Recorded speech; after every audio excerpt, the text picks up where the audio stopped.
আসসালামু আলাইকুম। আজ আমি আপনাদের সাথে সুন্দর এই বেবি ড্রেসটি কাটিং ও সেলাই ভিডিও শেয়ার করব। বেবি ড্রেসটি আমি জামার সাইড থেকে বেঁচে যাওয়া কাপড় দিয়ে তৈরি করেছি। এটি ১ থেকে ১.৫ বছর বাচ্চারা পরতে পারবে। তো চলুন ভিডিওটি শুরু করি। তো প্রথমে আমি টপ পার্টের সামনের অংশ কাটিং করে নেব। টপ পার্টটিতে আমি প্রিন্টের কাপড় ও ১ কালার কাপড় জয়েন দিয়ে তৈরি করব। তো টপ পার্টটির লম্বা নেব আমি ৮ ইঞ্চি পরিমাণ। সেলাইয়ের জন্য মোট ১ ইঞ্চি পরিমাণ লম্বা নিয়ে ৯ ইঞ্চিতে দাগ দিয়ে দিয়েছি। তো এখানে পুট নিয়েছি ৪.৫ ইঞ্চি পরিমাণে। তো নিচের দিকেও আমি কিন্তু ৪.৫ ইঞ্চিতে একটি দাগ দিয়ে বক্স তৈরি করে নেব। তো এখন আমি আর্মহোলের শেপ দিয়ে নেব। তো ১ থেকে ১.৫ বছর বাচ্চার জন্য আমি জামার লম্বা নেব ১৮ ইঞ্চি পরিমাণ। আর ২ বছর হলে আপনারা ২০ ইঞ্চি পরিমাণ নিতে পারেন। তো এখন আমি গলার মাপ নেব। তো গলার জন্য আমি ১.৫ ইঞ্চি পরিমাণ নিয়ে নেব। ২ বছর, ২.৫ বছর আপনারা ২.৫ ইঞ্চি পরিমাণ নিতে পারেন। তো নিচের লম্বাটা আমি নেব ৩.৫ ইঞ্চি পরিমাণ। একটা বক্স তৈরি করে নেব। এখন আমি গোল গলার জন্য একটি শেপ দিয়ে নেব। তা আমি এখন বডির মাপ নেব। তো বডি আমি ২২ ইঞ্চি পরিমাণ নেব। ২২ ইঞ্চি ৪ ভাগের ১ ভাগ ৫.৫ ইঞ্চি আর ১ ইঞ্চি সেলাইয়ের জন্য এক্সট্রা নেব। কোমর নেব আমি ২০ ইঞ্চি পরিমাণ। ২০-এর ৪ ভাগের ১ ভাগ ৫ ইঞ্চি আর সেলাইয়ের জন্য এক্সট্রা ১ ইঞ্চি নিয়ে নেব। দাগ বরাবর আমি মার্জিন দিয়ে টেনে নেব। এখন আমি কাটিং করে নেব। আপনারা চাইলে আপনার বেবির জন্য সুন্দর এই বেবি ফ্রকটি তৈরি করে নিতে পারবেন। তো আমার সামনের পার্ট কিন্তু কাটিং করা শেষ। তো এখন আমি পিছনের পার্ট কাটিং করে নেব। গজ কাপড় দিয়ে তৈরি করলে পিছনের পার্ট সামনের পার্ট একই সাথে কাটিং করা যেত। তো পিছনের পার্টে যেহেতু আমি বুতাম ঘর তৈরি করবো তাই সামনের অংশটা আমি খোলা রেখে দিয়েছি। এখন তো পিছনের পার্টের উপর সামনের পার্টটা বসিয়ে নেব। সুন্দর করে বসিয়ে নিয়ে এখন আমি লম্বার মাপটা নিয়ে নেব। তো আমি লম্বা নিয়েছিলাম সেলাই সহ ৯ ইঞ্চি পরিমাণ।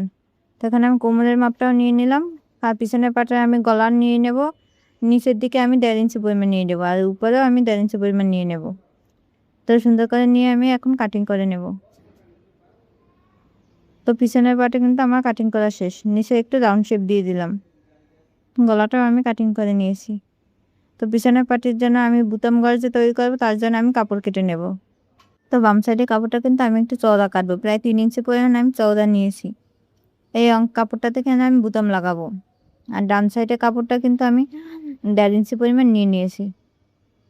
তাই ১.৫ ইঞ্চি পরিমাণ কাপড়টায় আমি এখানে বুতাম ঘর তৈরি করব। অবশ্যই সেলাই করার সময় আমি আপনাদের দেখিয়ে নেব। তো নিচে কুচি পাটগুলো আমি কাটিং করে নেব। এখানে আমি ২টা লেয়ার দিয়ে তৈরি করে নেব। প্রথম লেয়ারের কাপড়টা আমি একটু কম নেব। তো দেখুন প্রথম লেয়ারটা আমি এখানে ১৮ ইঞ্চি পরিমাণ নিয়ে নিয়েছি। তো সুন্দর করে এখন কাটিং করে নেব। আর চওড়াটা নিয়েছি আমি ৬ ইঞ্চি পরিমাণ।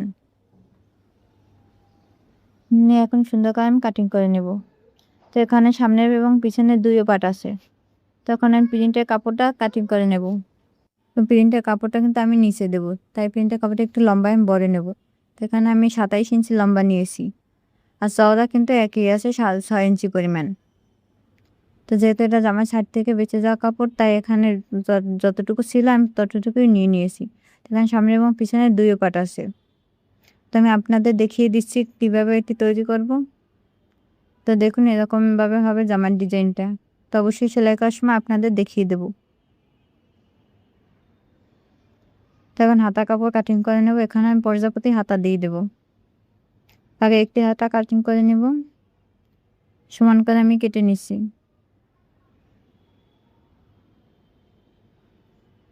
তো আমি হাতাটির লম্বার মাপ নেব। আমি হাতাটির লম্বা ২০ ইঞ্চি নিয়েছি, মানে ডাবল বাজে। আর চওড়া নিয়েছি ৩.৫ ইঞ্চি পরিমাণ।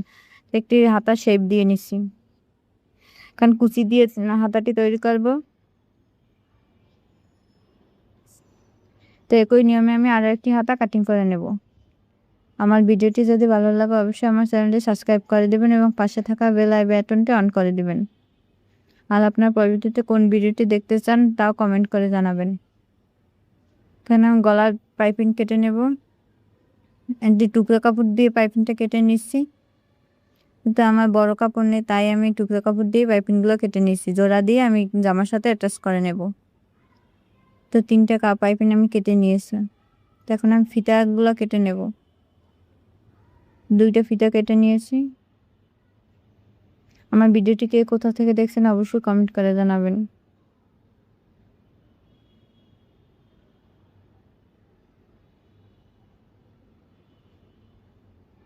আমার ফিতাটাও কেটে নেওয়া শেষ। তো চলুন মেশিনে শুরু করি। আগে আমি পিছনের পার্ট সেলাই করে নেব।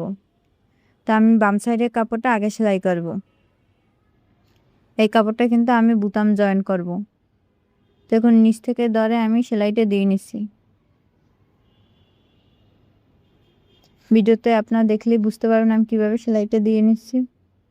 তো একটা বাঁশ দিই, তারপর আরও একটা বাঁশ দিয়ে আমি উপরে একটা চাপ সেলাই দিয়ে নেব।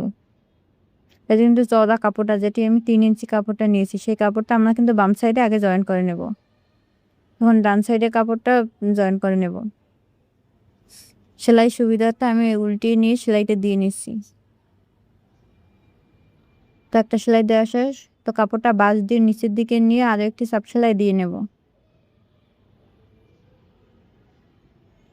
আরেকটি বাঁশ দিয়ে আমি সেলাই দিয়ে নেব।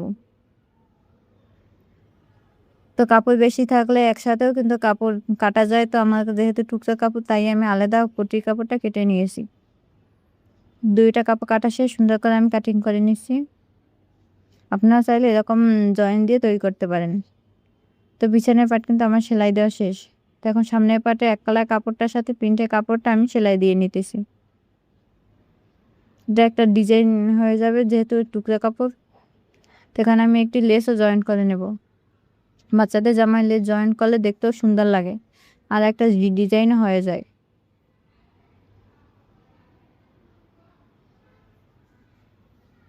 তো লেসটা আমি জয়েন করে নিয়েছি। তো এখন পিছনের পার্টের উপর সামনের পার্ট রেখে কাজ জয়েন করে নেব।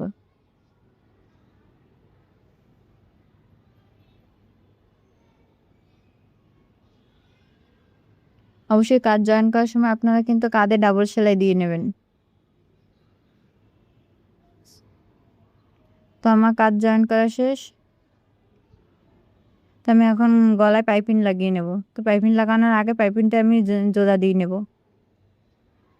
তো চৌকো করে পাইপিংটা সেলাই করে নেব। তো এতে করে পাইপিংটা ফিনিশিংয়ের সাথে সুন্দর করে বসে যায় গলার সাথে। তো পাইপিংটা আমি জয়েন করে নিয়েছি। এখন আমি জামার উল্টো সাইডে আমি পাইপিংটা জয়েন করে নেব। বডি পার্টটা কিন্তু আমাদের উল্টে থাকবে, পাইপিংয়ের কাপড়টাও কিন্তু আমাদের উল্টে থাকবে। তো একটু বাঁশ দিয়ে কিন্তু সামনের দিকে নিয়ে নেব। ভিডিওতে দেখলে আপনারা বুঝতে পারবেন আমি কীভাবে পাইপিংটা জয়েন করে নেব। তো 2 সুতো পরিমাণ কাপড় রেখে পুরো পাইপিংটা আমি সেলাই দিয়ে নেব। তো বাড়তি পাইপিংটা আমি কেটে নিয়ে বাড়তি যে কাপড়টুকু, সেই কাপড়টুকু আমি সামনের দিকে ভাঁজ করে দেব। তো সেলাই করা শেষ। সেখানে আমি একটু একটু করে কাটিং করে দেবো, যাতে আমার পাইপিংয়ের কাপড়টা সুন্দর করে ফিনিশিংয়ের সাথে সেলাই করা যায়। অবশ্যই আপনারা একটু কাটিং করে দেবেন। তো কাটিং করার শেষে আমি একটি বাঁশ দিয়ে তারপর আরও একটি বাঁশ দিয়ে বডির সাথে মিশিয়ে সেলাই করে নেব। পাইপিংয়ের কাপড়টা কিন্তু টেনে টেনে সেলাই দেওয়া যাবে না, তাহলে কাপড়টা কিন্তু কুঁচকে থাকবে। অল্প অল্প পরিমাণ কাপড় ধরে সেলাই দিতে হবে, তাহলে ফিনিশিংটা সুন্দর আসবে, দেখতেও সুন্দর লাগবে। আপনারা যদি পাইপিংয়ের কাপড়টা টেনে টেনে সেলাই দেন, তাহলে কিন্তু দেখতেও সুন্দর লাগবে না, ফিনিশিংটাও সুন্দর আসবে না।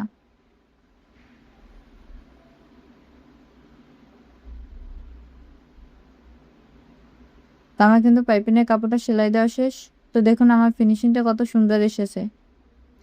তো আপনারা এই নিয়মটি ফলো করলে পাইপিংয়ের কাপড়টা জয়েন করে নেবেন। তখন আমি নিচে কুচিগুলো দিয়ে নেব। তো আগে সামনের সাইডে প্রথম যে লেয়ারটা আমি কাটিং করে নিয়েছি, সেই লেয়ারটার কুচিগুলো আমি দিয়ে নেব।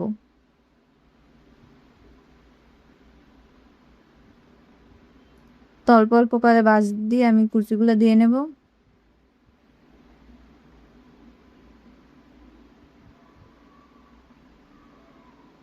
আমার কিন্তু প্রথম লেয়ারের কুচিটা দেওয়া শেষ। তো এখন নিচের যে লেয়ারটা, সেই লেয়ারটার কুচিটা আমি দিয়ে নেব।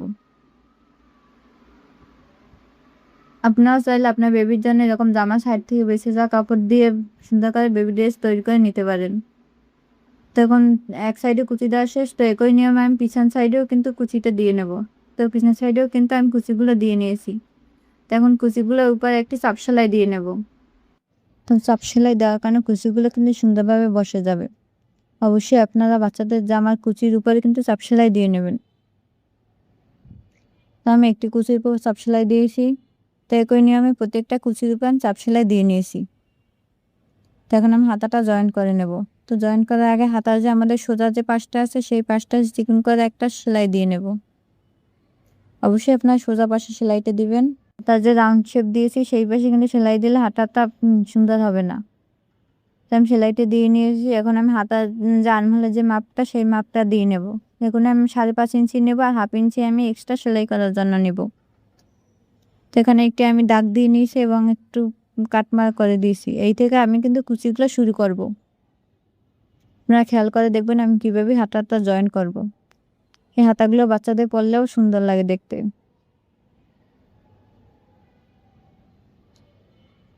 তো আমি সুন্দর করে কুচিগুলো দিয়ে নিয়েছি। ছোট ছোট করে কুচিগুলো দিয়ে নেবেন। এখানে আমি হাতার মাছ বরাবর বাঁশ দিয়ে একটি চিহ্ন দিয়ে নিয়েছি। তো যেখান থেকে আমি কাজ জয়েন করেছি সেখানে ওই চিহ্ন বরাবর ধরে হাতাটি সেলাই করে নেব। হাতাটি যদি একটু মনে করেন বড় হয়ে গেছে তো সেক্ষেত্রে আরেকটি কুচি দিয়ে হাতাটি ছোট করে নেবেন। তো এক সাইডে সেলাই করা শেষ, তো উল্টিয়ে নিয়ে আর একটা পাশে সেলাই দিয়ে নেব। তো দেখুন আমার কিন্তু হাতাটি একটু বডি পার্টের থেকে বড় হয়ে গিয়েছিল, তাই আমি একটু কুচি বাড়িয়ে দিয়েছি। তো আমি এক সাইডে হাতাটি সেলাই করা শেষ, তো একই নিয়মে আমি আরেকটি হাতা সেলাই করে নিয়েছি। তো জামাটি উল্টিয়ে নেব আমরা। উল্টিয়ে নেওয়ার আগে ফিতাটি তৈরি করে নেব।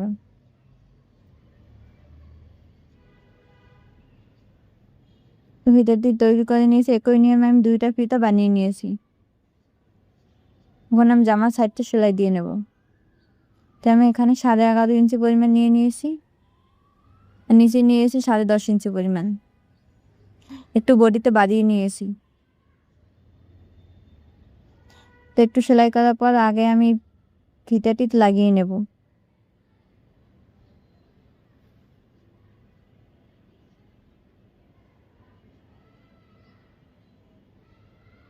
তো একটি সাইড সেলাই করা শেষ। তো একই নিয়মে কিন্তু আমি আরেকটি সাইডে সেলাই দিয়ে নিয়েছি।